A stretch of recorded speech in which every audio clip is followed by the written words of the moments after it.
Hello, আসসালামু আলাইকুম। শখের খামার ফরিদপুর ইউটিউব চ্যানেল এবং ফেসবুক পেজ থেকে ছোট্ট একটা শর্ট ভিডিও নিয়ে চলে আসলাম। তো আজকে হচ্ছে জাস্ট আপনাদের সাথে একটু আমার ব্রয়লার মুরগির রাতের ভিউটা শেয়ার করব। তো ভিডিওটি কেউ স্কিপ না করে অবশ্যই শেষ পর্যন্ত দেখবেন এবং চ্যানেলটি সাবস্ক্রাইব করে দিবেন। ভিডিওটি লাইক, কমেন্ট এবং শেয়ার করে অন্য ভাইদের দেখার সুযোগ করে দিবেন। তো ভিডিওটি শুরু করি। তো আপনারা দেখতে পাচ্ছেন আসলে আমার ব্রয়লার মুরগিগুলা রাতে কিভাবে আছে। তো আসলে আমার শেডে আপনারা দেখতে পাচ্ছেন কিভাবে বাল্বগুলা লাগাইছে। তো আসলে আমি কিন্তু আমার শেডে ব্রয়লার মুরগির কিন্তু তাপমাত্রার কিন্তু ঘাটতি রাখি না। আসলে প্রপার যে একটা তাপমাত্রা সেটা কিন্তু আসলে আমার ঘরের মধ্যে রাখছি আমি। তো প্রপার তাপমাত্রা রাখার কারণে আলহামদুলিল্লাহ এখন পর্যন্তও কিন্তু আমার মুরগির ঘরে ঠান্ডা লাগে নাই। মুরগির ঘরে এখন কিন্তু খুবই ভালো তাপমাত্রা আছে। তো এখন হচ্ছে সন্ধ্যা 7টার মতো বাজে। তো মুরগির ঘরে আসলে ঢুকলে কিন্তু আসলে শরীরে একটা গরম ফিল হয় আসলে। তো বাইরে কিন্তু প্রচণ্ড ঠান্ডা।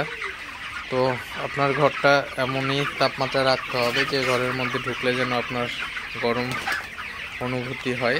তো তাহলে কিন্তু আপনার ব্রয়লার ঘরের তাপমাত্রাটা ঠিকঠাক থাকবে।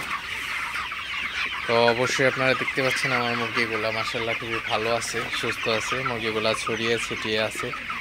তো এইভাবে থাকলে কিন্তু আসলে বোঝা যায় মুরগিগুলার ঘরের তাপমাত্রাটা ঠিকঠাক আছে। মুরগিগুলাকে একটু তাড়াই দিই, আসলে মুরগিগুলাকে তাড়াইলে খাবারটা ভালো খাই। দেখতে পাচ্ছেন মুরগিগুলা কতটা ভালো আছে। তো আপনারা যারা ব্রয়লার খামারে আছেন অবশ্যই মুরগিগুলাকে বেশি বেশি তাড়াই দিবেন। তো রাতের বেলা কিন্তু মুরগিগুলা খাবারটা বেশি খেয়ে থাকে দিনের তুলনায়।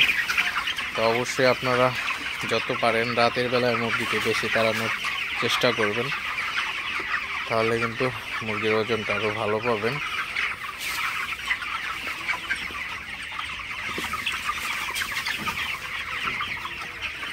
তো আপনাদের সাথে জাস্ট একটু শেয়ার করলাম রাতের ভিউটা। তো ভিডিওটি আর বেশি বড় করব না।